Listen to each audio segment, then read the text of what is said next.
Olá, e agora a gente vai para a nossa última aula, tá? E essa vai ser uma aula um pouco mais extensa, mas eu vou tentar ser bem objetivo. Então a gente já viu sobre o sistema límbico, vimos a importância dele no nosso comportamento emocional, bem como no armazenamento de informações emocionais. O sistema límbico é muito complexo. Vimos que o lobo pré-frontal ele tem uma influência no controle do sistema límbico, então o lobo frontal é importante para controlar nossos comportamentos emocionais. Vimos que o hipocampo é o centro de controle neurovegetativo e gera respostas comportamentais motivacionais, como a sensação de sede, fome. Vimos ainda que existe nesse circuito o que a gente chama de centro de punição e centro de prazer, ou centro de recompensa. Tá? Ambos atuam no controle do nosso comportamento também e na consolidação de memória. Tá? E aqui a gente vai tentar entender melhor como ocorre a consolidação da memória e quais são os tipos de memória que a gente pode definir. Então, para isso, primeiro a gente tem que conhecer o hipocampo, tá? Que é a porção do córtex que se dobra para dentro para formar a superfície ventral da parede interna do ventrículo lateral. Então, o hipocampo é uma estrutura cortical, está internamente, na região medial do cérebro. Uma extremidade dele se encosta na amígdala, então tem uma ligação muito grande com a amígdala, e ao longo da sua borda lateral ele se funde com o giro parahipocampal, que é o córtex da superfície externa ventromedial do lobo temporal. Ou seja, o lobo temporal vai se dobrar para dentro, e lá dentro a gente vai ter o giro parahipocampal que se conecta com o hipocampo. O hipocampo tem um papel extremamente importante na aprendizagem. É sugerido que o hipocampo fornece impulso que causa a transformação da memória de curto prazo em memória de longo prazo. Então ele faz a consolidação da memória. Transmite algum sinal ou sinais que parecem fazer com que a mente repita a nova informação até que o armazenamento permanente esteja completo. Ou seja, o hipocampo é importante então, para pegar aquilo que a gente está aprendendo e consolidar como uma memória de longo prazo. Lembra que a resposta de prazer ou de punição associada a esse aprendizado também vai potencializar a consolidação dessa informação. A remoção bilateral do hipocampo pode gerar uma incapacidade de aprender. Sua memória anterior tende a permanecer, ou seja, aquilo que você já tem aprendido permanece. No entanto, ocorre a perda da capacidade de aprender qualquer informação nova que seja baseada em simbolismo verbal, gerando o que a gente chama de amnésia anterógrada. Então, quando o indivíduo faz a remoção do hipocampo, ele se torna basicamente incapaz de aprender novas informações. Cada pensamento envolve simultaneamente sinais em diversas porções do córtex cerebral, tálamo, sistema límbico e formação reticular do tronco cerebral. Essa é a teoria holística, querendo dizer que toda informação que a gente recebe, ela é integrada, tá? E ativa várias áreas do córtex. Então, todo estímulo que a gente recebe, ele atua em várias estruturas diferentes. Como a gente já falou, o aprendizado é a aquisição de conhecimento e habilidades como consequência da experiência, da instrução ou de ambos. Acredita-se que a recompensa e punição, ambas, são parte integrante de muitos tipos de aprendizado. Então, o aprendizado é uma mudança no comportamento que ocorre como resultado de experiências. E a memória é a consolidação dessas experiências. A consciência pode ser descrita como o nosso fluxo contínuo de alerta, tanto de nossos arredores, quanto dos nossos pensamentos sequenciais, ou seja, aquilo que a gente toma consciência e que a gente consegue acompanhar com os nossos pensamentos. A memória está associada ao armazenamento do conhecimento adquirido para recuperação posterior. Tá? Então, aprendizado e memória formam a base pela qual os indivíduos se adaptam, adaptam os seus comportamentos às circunstâncias externas específicas. Então, a gente está constantemente passando por esse processo de neuromodulação, de plasticidade neural, aprendendo novas informações e consolidando essas informações como memória. Tá? Então, a gente pode entender que a memória é um processo de facilitação e inibição de sinapses. Memórias são armazenadas no cérebro pela variação da sensibilidade básica da transmissão sináptica, ou seja, a gente pode aprender quando eu tenho dois neurônios e eu facilito a transmissão de informação entre eles, e também a gente pode aprender quando eu tenho dois neurônios e a gente inibe a transmissão entre eles. Tá? Então, as vias novas ou facilitadas são chamados traços de memória. podem ocorrer em todos os níveis do sistema nervoso central, e isso a gente define como neuroplasticidade. A gente pode entender a memória de maneira bem simples, né? A gente pode dividir ela de duas formas: memória negativa ou habituação e a memória positiva ou facilitação.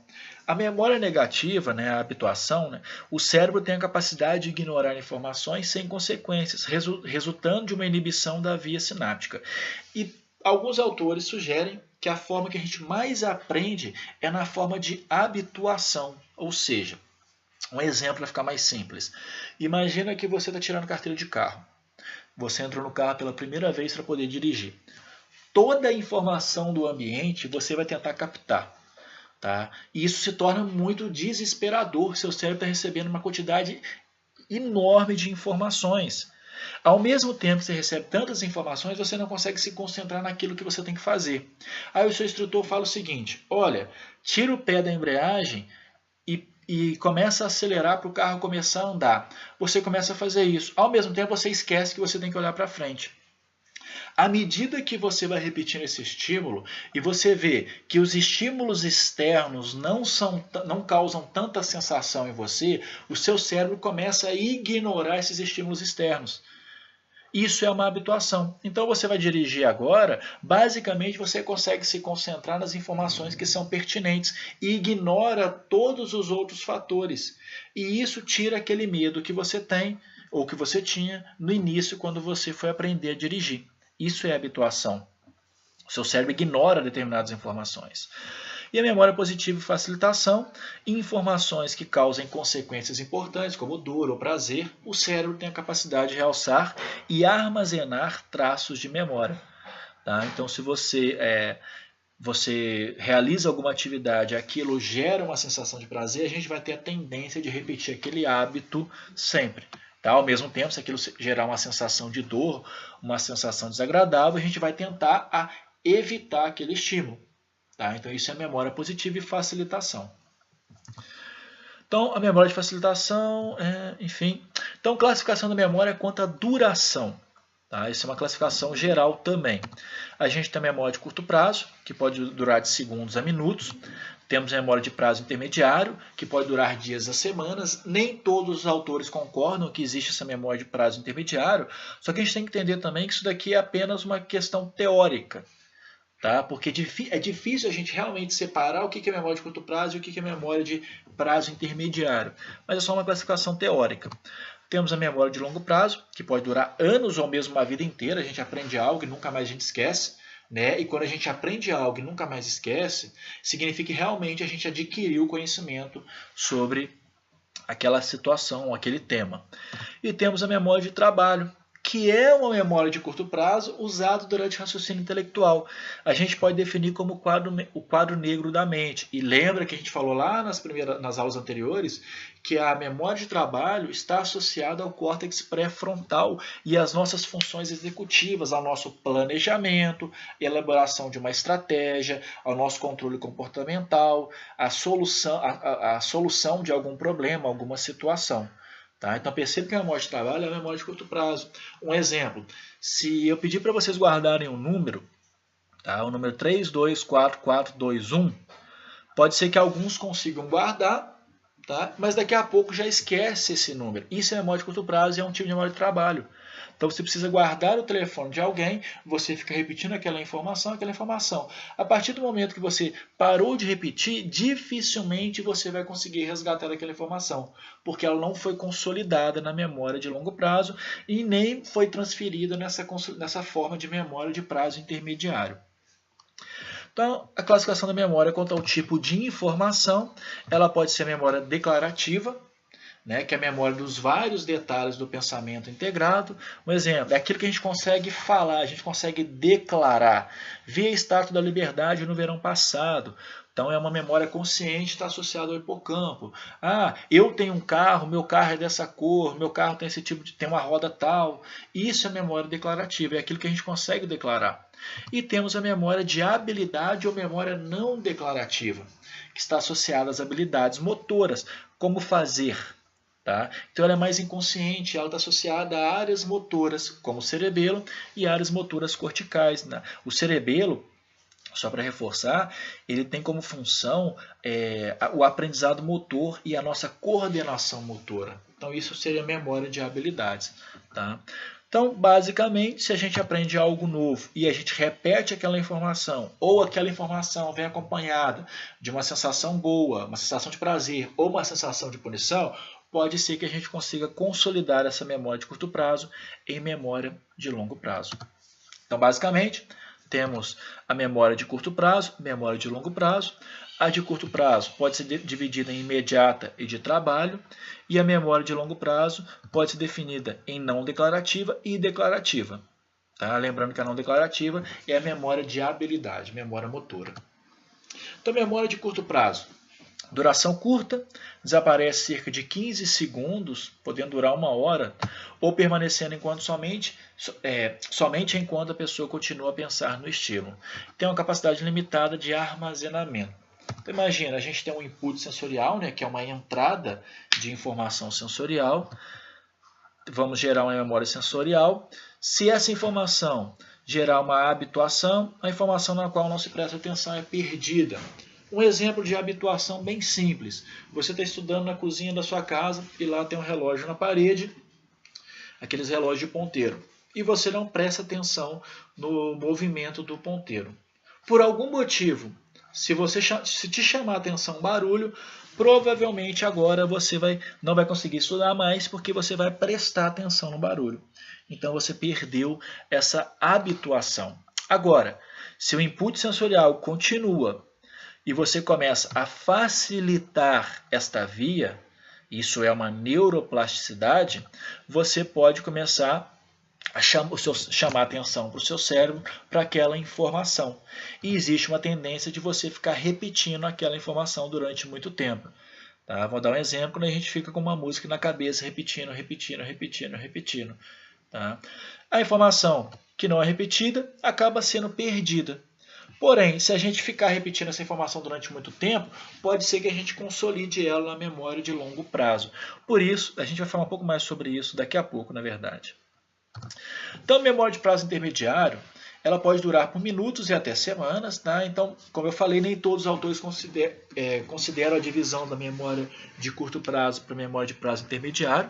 Alguns autores classificam como o mesmo tipo de memória. Podem resultar de alterações temporárias químicas ou físicas, tanto nos terminais pré-sinápticos, como maior liberação de neurotransmissor, quanto na membrana pós-sináptica, onde eu vou ter maior resposta a esses neurotransmissores. Ou seja, eu posso então gerar um estímulo, aumentando a liberação de neurotransmissor e aumentando o número de receptores no neurônio pós-sináptico, facilitando essa via. Isso a gente chama de facilitação. No entanto, se essa via for inibida, a gente vai ter uma habituação. Aí aqui a gente tem a memória de longo prazo. Acredita-se que resultam de alterações estruturais reais. Tá? O desenvolvimento da verdadeira memória de longo prazo depende da reestruturação física das próprias sinapses, de forma que mude sua sensibilidade para transmitir sinais neurais. Daqui a pouco eu vou mostrar uma imagem que vai ilustrar melhor isso que eu falei. Tá? Mas imagine o seguinte, se eu tenho 2 neurônios ligados, como que eu consigo potencializar a função entre eles? Aumentando o número de sinapses entre eles, aumentando a capacidade de liberar neurotransmissores, aumentando o número de receptores. Tudo isso vai ser importante para consolidar a memória de longo prazo. Então imagine esse esquema, eu estou repetindo aquela memória, aquela informação que eu estou aprendendo. Tá? Então imagina vocês assistiram essa aula, com certeza muita informação aqui não vai ser armazenada, mas vocês vão lá e vão repetir essa aula, ou vão ler outro assunto associado a este tema. Estão fazendo o que a gente chama de reciclagem. Então vocês estão reciclando aquilo que vocês aprenderam. Com isso, existe uma tendência de consolidar essa informação na memória de longo prazo. Tá? E ao mesmo tempo, quando vocês necessitarem, ou quando a gente necessita daquela informação, a gente tem que ter a capacidade de recuperar aquela informação. E essa função está muito associada ao tálamo. Então, pessoas que têm lesão em determinadas áreas do tálamo podem ter dificuldade em resgatar alguma informação. Tá? E além disso, alguma informação pode ser perdida ao longo do tempo se a gente não repetir ou se aquilo não fizer parte do nosso dia a dia. Então, as principais mudanças estruturais associadas à memória de longo prazo. Aumento dos locais de liberação de vesículas contendo neurotransmissores. Tá? Então, a gente vai liberar mais vesículas, consequentemente mais neurotransmissores. Vamos aumentar a produção dessas vesículas. Vamos aumentar o número de terminais pré-sinápticos. Então, a gente vai formar mais sinapses entre o neurônio pré e o neurônio pós-sináptico. E vamos ter mudanças na estrutura da membrana pós-sináptica, aumentando o número de receptores. Então, percebam que tudo isso daqui é uma alteração plástica, é uma neurogênese, é uma neuroplasticidade. Tá? Vários estudos têm demonstrado o papel das neurotrofinas na função de aprendizado associada à memória de longo prazo, como o fator neurotrófico derivado do cérebro, o BDNF, e o fator de crescimento nervoso, que é o NGF. Só para vocês terem uma ideia, o BDNF pode ser aumentado pela prática de exercício físico e parece existir uma relação entre a intensidade e o exercício físico, ou seja, quanto maior a intensidade do exercício, maior é a produção de BDNF e quanto mais BDNF, teoricamente, maior é a minha neuroplasticidade. Tá? Baixos níveis de BDNF estão associados também, dentre vários fatores, a condições demenciais, tá? Como déficit cognitivo leve, déficit cognitivo subjetivo e bem como Alzheimer também. Então, a repetição aumenta a transferência da memória a curto prazo para a memória de longo prazo. Tá? Então, imagina que a primeira imagem, você tem a memória de curto prazo, ela fica repetindo, tá? E você fica mandando a informação para a memória de longo prazo. Isso vai gerar uma consolidação. No entanto, se eu aprendo algo novo e eu repito aquilo várias vezes, seja lendo, seja ouvindo outra pessoa explicando, enfim, realizando exercício, existe uma capacidade maior de consolidar aquela informação. Então, quando a memória estabelecida é ativamente recuperada, ela se torna variável. Novas informações podem ser incorporadas no traço de memória antigo. Sempre que a gente aprende algo novo daquilo que a gente já sabe, a gente tem uma facilidade muito maior de aprender aquilo, de querer aquela informação, porque a gente passa pelo processo de reconsolidação. Ou seja, eu já tenho uma rede neural formada sobre aquele assunto, quando eu aprendo algo novo daquele assunto, simplesmente a gente inclui essa informação nessa rede. A memória de longo prazo, elas são transferidas para o modo mais permanente de memória por meio de prática ativa ou reciclagem de informações, como já falou. Portanto, quando você se mata de estudar para uma prova, sua retenção de longo prazo das informações é ruim. No entanto, ou seja, quando você fica estudando muito conteúdo em cima da hora, a capacidade que você tem de armazenamento é muito baixa. Mas se você já mantém o estudo daquilo de forma constante, a capacidade que você tem de aprender aquilo ela é muito maior. E, com certeza, informações que nos interessam ou têm importância maior para a gente têm maior chance de serem recicladas e fixadas em armazenamento de longo prazo. Tem uma fala interessante que é o seguinte: quando a gente faz faculdade, 10% do que a gente gosta, a gente estuda. Ou seja, os outros 90% é aquilo que a gente não gosta. Mas isso faz parte do currículo de qualquer formação. E aqui a pirâmide do aprendizado, que ele é muito interessante, só para a gente entender o seguinte, olha, quando a gente vai para a aula, assistir uma aula, a nossa capacidade de aprendizado ela é menos de 10%, ou seja, a capacidade da gente reter aquele conteúdo ela é inferior a 10%. Opa, então será que assistir a aula não é tão interessante? Quando a gente lê determinado assunto pela primeira vez, a capacidade de armazenar a informação é apenas 10%. Essa videoaula que vocês assistiram, vocês vão ter uma capacidade de retenção de matéria desse conteúdo menos de 20%, ou seja, ainda é muito pouco. Agora, quando você realiza exercícios sobre aquele assunto e principalmente quando você ensina para alguém determinado assunto, a sua capacidade de aprendizado é muito maior. Por isso, uma forma de se estudar e adquirir informações é ensinar o conteúdo de determinadas pessoas. Informação interessante, o álcool, o etanol, ele bloqueia alguns receptores específicos chamados de N-metildiaspartato, que é o NMDA, né, e facilita a função do GABA. Lembra que GABA é inibitório. E o NMDA é o receptor importante para a consolidação da memória. Ou seja, quando a gente consome muito álcool, ele bloqueia a nossa consolidação da memória. O que a gente tem? Amnésia alcoólica. Eu não lembro daquilo que eu fiz na noite passada. Para a gente avançando aqui na memória de longo prazo, observe essa imagem que aqui vai ser interessante para poder explicar o que acontece na memória de longo prazo. Então eu tenho um neurônio, isso daqui é o corpo do neurônio, a gente tem aqui os dendritos, o axônio, e a gente tem aqui os terminais axônicos e a sinapse, as vesículas sendo secretadas.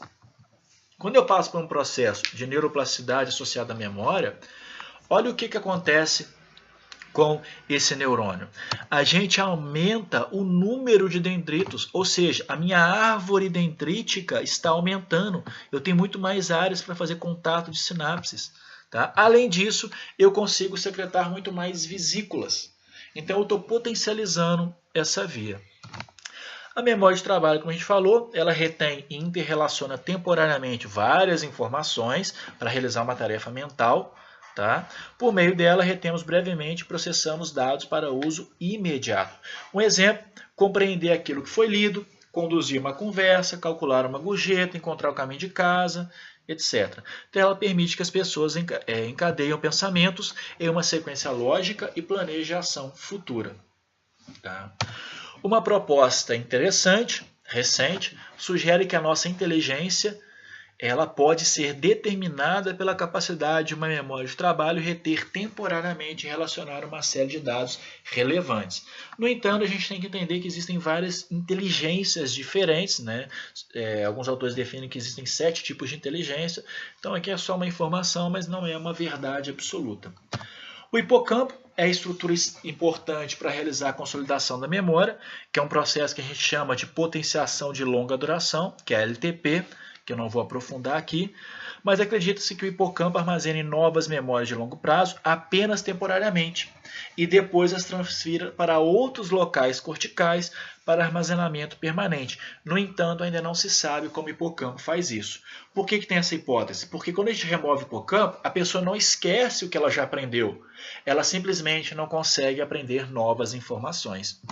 Lesões extensas no hipocampo são encontradas em pacientes com doença de Alzheimer. Então, é uma das áreas associadas no Alzheimer, né? Se a gente analisar a imagem pela imagem de ressonância magnética, a gente consegue identificar a atrofia do hipocampo nesses indivíduos. Tá? Mas a doença de Alzheimer é uma condição muito mais complexa, que vai muito mais além do que simplesmente uma atrofia no hipocampo. A remoção do hipocampo impede o armazenamento de novas informações, que a gente denomina de amnésia anterógrada. O hipocampo é uma das vias de saída mais importantes das áreas de recompensa e punição do sistema límbico, diretamente associada à nossa capacidade de armazenamento de informações. E temos também a amnésia retrógrada, que é a incapacidade de se lembrar de fatos distantes. Alguns autores sugerem que essa perda dessa capacidade de resgatar informações esteja associado à lesão no tálamo. Para a gente finalizar, a gente tem a amígdala, tá? Que é um conjunto de núcleos localizados imediatamente abaixo do córtex, tá? Mas basicamente é o seguinte, a amígdala tem a função, ela é ativada quando a gente enfrenta uma situação de medo, uma situação de punição ou uma situação de ameaça, uma situação associada à raiva. Então ela aumenta a nossa pressão arterial, frequência cardíaca, aumenta a motilidade e secreção gastrointestinal, dilatação da pupila, piloereção, que é a ereção dos pelos do corpo, e secreção de diversos hormônios da hipófise anterior. De maneira bem simples, a amígdala está associada a uma resposta para a gente enfrentar uma situação de ameaça, que muitas vezes pode gerar um comportamento de agressão. Tá? E quando a amígdala dispara de forma intensa, ela pode gerar aquilo que eu chamei de sequestro neural ou sequestro amidalóide, ou seja, você bateu de carro, sai do carro, agride a outra pessoa, você estava armado, você mata outra pessoa, só que você acorda de repente assustado porque você matou outra pessoa. Você fala, nossa, mas eu não esperava ter essa reação que eu tive. Isso é sequestro neural. O seu lobo pré-frontal não consegue controlar essa resposta da amígdala e você acaba agredindo a pessoa naquela situação. Pessoas que têm lesão na amígdala, eles são incapazes de reconhecer a situação de medo. E isso acaba sendo prejudicial, porque o medo é uma resposta importante para o nosso corpo. Nessa imagem aqui é interessante, se a gente observar, nas duas imagens, aqui na imagem superior, o indivíduo está fazendo uma expressão de medo, de espanto. E quando analisado a imagem do cérebro de um indivíduo que está olhando para essa pessoa, a gente vê que a área da amígdala é ativada. Ou seja, a amígdala é importante para a gente reconhecer a expressão de medo nas outras pessoas, porque isso pode gerar, isso é importante para a gente. Imagina você estar na situação, você olha para outra pessoa, está com cara de medo, automaticamente você, opa, tem algo errado acontecendo aqui, vou tentar saber o que é. Então isso pode salvar a sua vida. O indivíduo que, quando a gente olha para a imagem, o indivíduo com a cara, a face, a expressão mais tranquila, a nossa amígdala não é ativada. Tá? Então a amígdala é importante também para a gente reconhecer o medo nas outras pessoas, porque isso pode servir de forma de proteção. Então aqui a gente finaliza o nosso conteúdo, mas espero que isso possa contribuir com o estudo de vocês.